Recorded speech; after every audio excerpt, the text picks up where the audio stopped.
I want to go out there and be the first Native American to win the heavyweight title. Laying down, he's landing. Tommy Morrison may hit hard, but he's never stood across from a warrior like me. Left far enough so he can land left over the right of Hipp. I enjoy blood, so Tommy better be ready to bleed.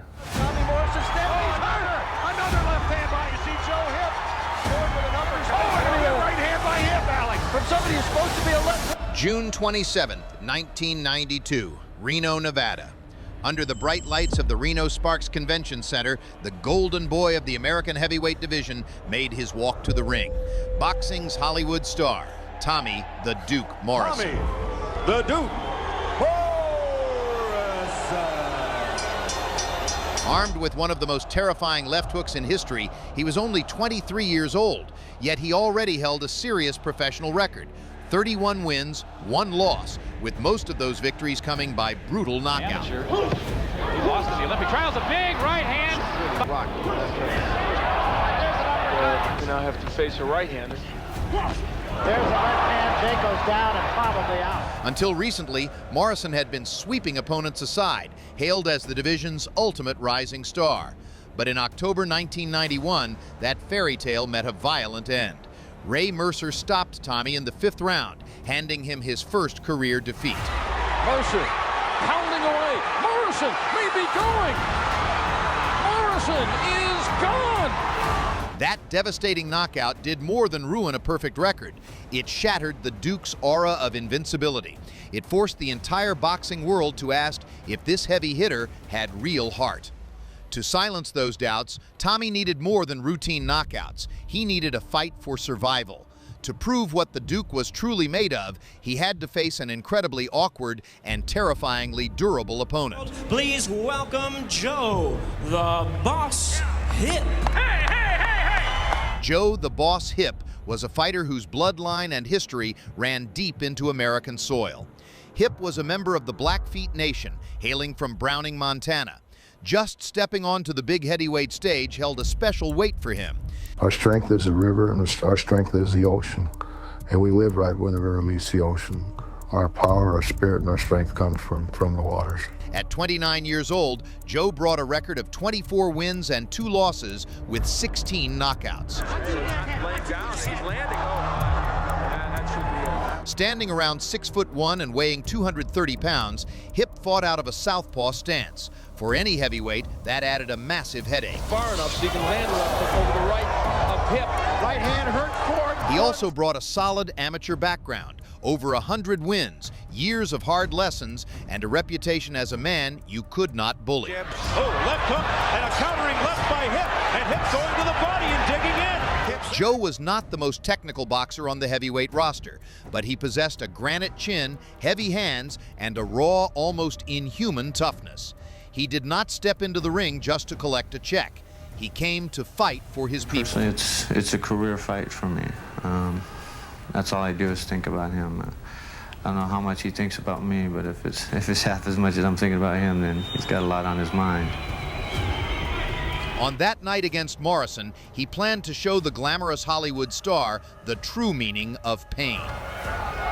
Dan, just quickly before the bell. Expecting much of a feeling out process here. These are 2 fighters that predominantly like to fight straight ahead. From the opening bell, it became clear Tommy would get no easy night. Morrison immediately started dropping his signature bombs, putting all his weight into left hooks and uppercuts. Punches that would leave other heavyweights out cold landed flush on Hipp's head. But Hipp did not fall. Instead, he walked forward. Also, when he uses it, a telling punch, and especially you would want to test somebody who looks as soft around most fighters. He is just an impact puncher. And the other thing, Dan, is everybody points out, well, he's had 32, has-beens and never was-es for opponents except for Mercer. And he knocked 28 of them out, big deal. But the fact is how he moved them. What happened when he hit him? He just explodes when he lands. Right uppercut. Went right between the gloves of Hipp and almost connected. Both of those blows by Hipp landed on Morrison's glove. Might work for him at the lower levels of boxing. Well, not at the top. There's the hook. A good sweeping left hook. Just to prevent further injuries. He said he never even had hit Tyre badly in the Mercer fight, although you get the impression that Mercer is still standing there, that he panicked. And that happened so much back in that 4th round. And I think those punches... The left of your screen circling to the top. I think I keep throwing it too. Again. The right eye, which is real dangerous because that's a spectacular combination by Morrison, a pair of jabs and then a right. And for some reason, Joe Hipp is carrying his gloves low and is just seen here as we move into the second round. about Tommy, as we said, if he doesn't, if Joe stands up as he's doing now, and if Joe doesn't puff up so much that the doctor or the referee have to stop the fight, will Tommy be able to keep this pace up? Right now, it's a very measured pace. He's not exerting himself. He's not going wild. Fell into a right to the body there. He came inside with a scoring left hand and got out of the way of Tommy Morrison's punch coming back, which he hasn't done much of. There's Tommy Burgett's in the corner, who is the trainer of Tommy Morrison, co-trainer along with John Brown and a conditioning expert. Yes. Somebody who's worked very hard to get Tommy in condition, mentally and physically. And obviously after a loss like the Mercer loss, the mental part is awkward right hand by Hipp. Yeah, he tried to get inside after Morrison had sailed over the top.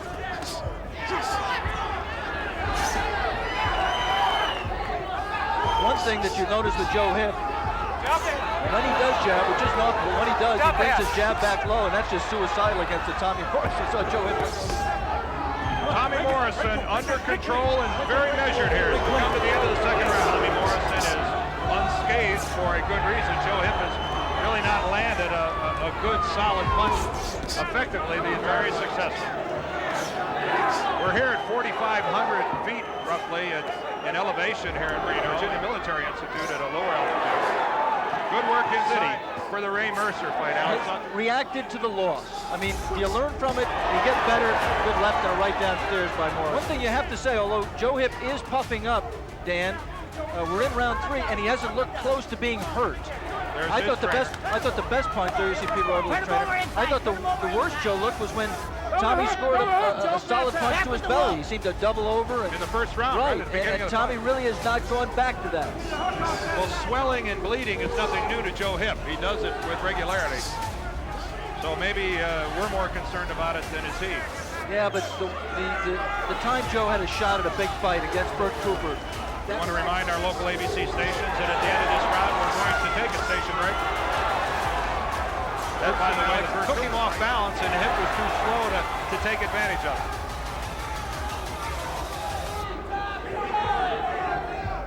A feint there, kind of an awkward feint, but you saw one good thing. There's a good sign. Tommy Morrison had his right up to pick off the... This is Anthony Deanderdorf along with Alex Swallow. We're ringside for a 10-round heavyweight fight between Tommy Morrison, who's on the left of your screen, and Joe Hipp to the right. And for the first time in the fight, a little glove was drawn, and interesting, it was on Tommy Morrison. Not totally dominated by Morrison in the sense that he hurt Joe Hipp, but I think, Alex, obviously winners on the scorecard for Morrison. That's right. I think that's exactly right. Hannah grew up in Yakima, Washington, and there's his wife, Barbara. And Barbara knows how important this fight is also. We won't be hearing many pro-Morrison quips from Barbara today. It is hard not to like the Hipps. Good, solid people. Category is several notches below Tommy Morrison, but he's game. But now he's also, as opposed to the early rounds, he's backing Tommy Morrison up. He's coming forward very, very slowly, but he is coming forward. Whether that's just Tommy Morrison wanting to draw him onto his punch, we'll find out. The key thing, I think, Dan, is that Tommy has not been dominant, as you pointed out. He has not exhibited. He's shown some of his punches, but they haven't had the effect they had. Just joined us that Joe Hipp is a southpaw fighter, only the second that Morrison has faced professionally. Keep the punches up, boys. And of course, facing a right-hander is nothing new. And there's a good combination by Joe Hipp. The best sequence in the fight for Joe Hipp. And the left landed right on Morrison's chin. 45-second questions about Tommy Morrison standing. Oh, another left hand by Hipp. And he responded with a big left. He sure did. You saw Morrison come in with it. And to say the tempo is picked up would be an understatement. But Joe Hipp, you can see it in his eyes. And a big cut on the right eye of Tommy Morrison. Senses that he has hurt Morrison, and Alex is right. Look at the blood come down the right cheek. Become interesting here in the closing moments of the fourth round. Tommy Morrison holding on. We are scheduled for 10, and this thing just got fun. By the middle rounds, the fight had turned into a war. Morrison, who was used to opponents breaking under his power, started to slow down. But the worst was yet to come.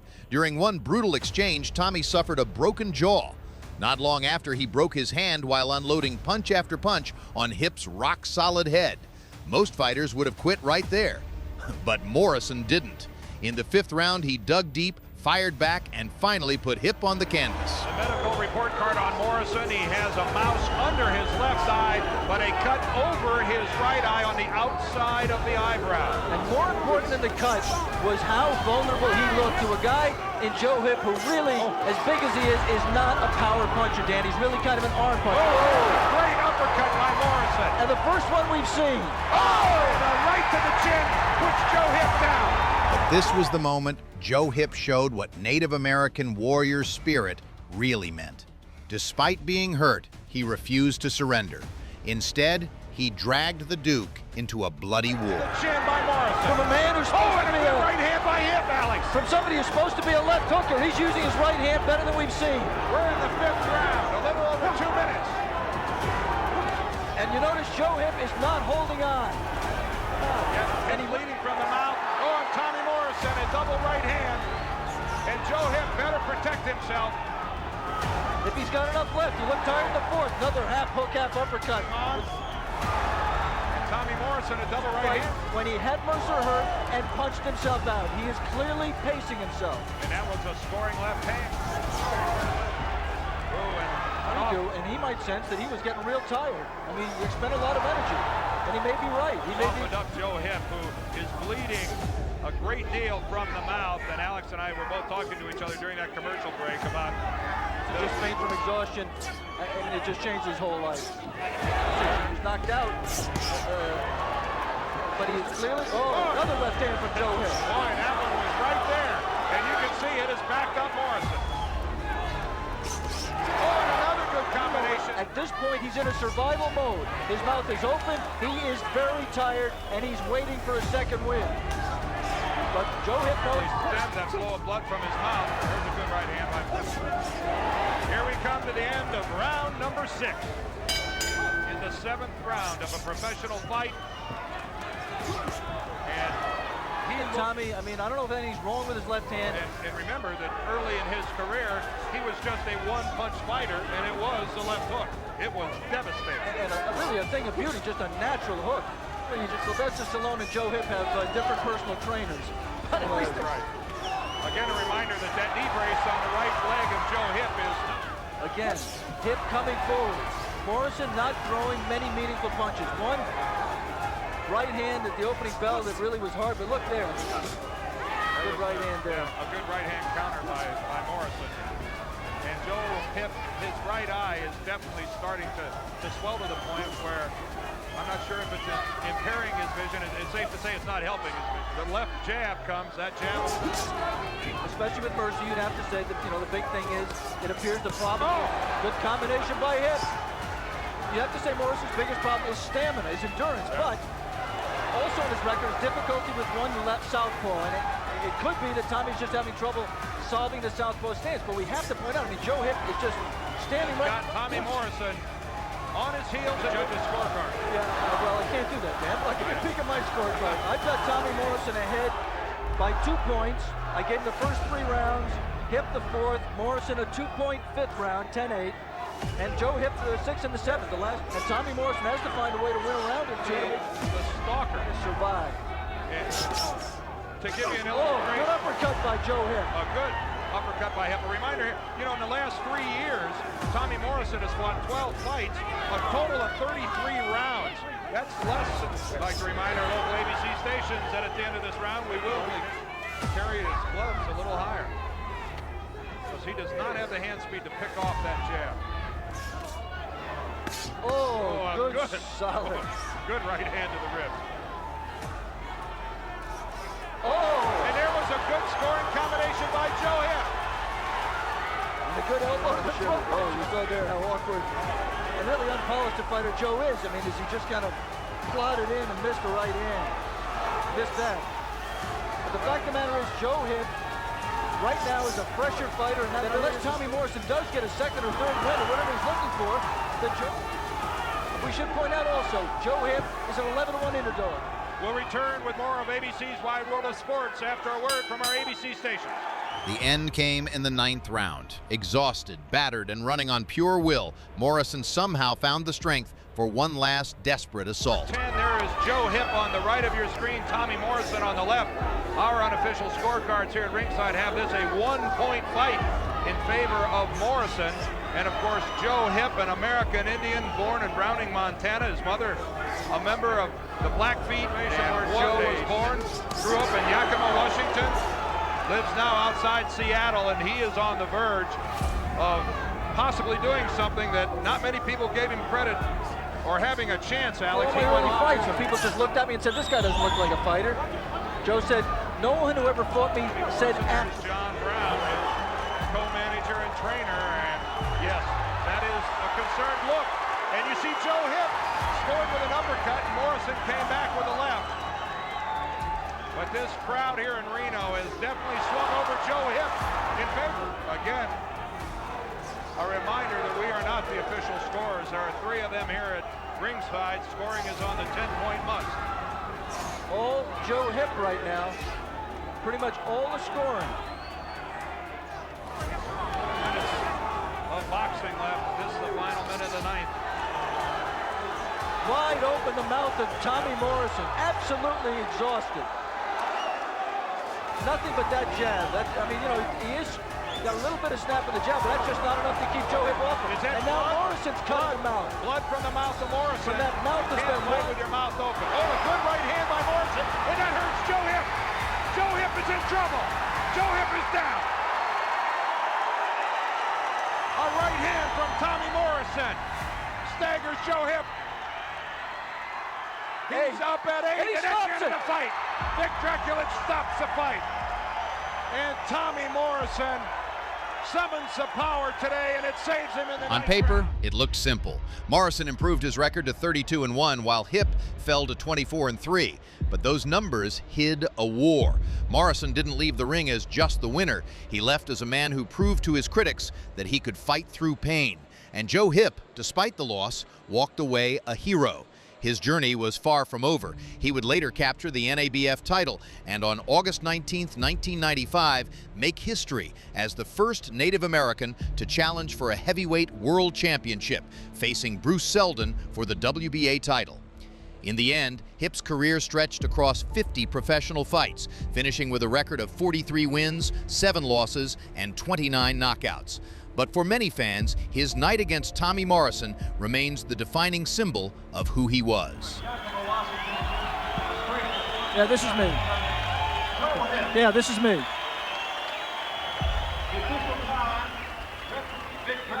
Okay. How long to me? All right. Yes. Tommy, congratulations. It looked to us at ringside that you were on the verge of defeat, that you were exhausted, that he was coming on, winning the middle rounds and the late rounds, and that you needed a knockout to win.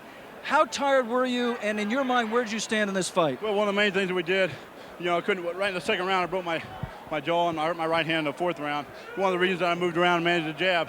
So we learned 2 things today, and that's face adversity, to be able to overcome it, and also we got some rounds that we needed to learn to keep our mouths shut. So there's a lot of learning experience come out of this fight. Looking forward to some of the next fight. I think I learned a lot from this. Joe Hipp is one of the hardest punches I've ever fought. Very tough guy, very courageous, and I take my hat off to him.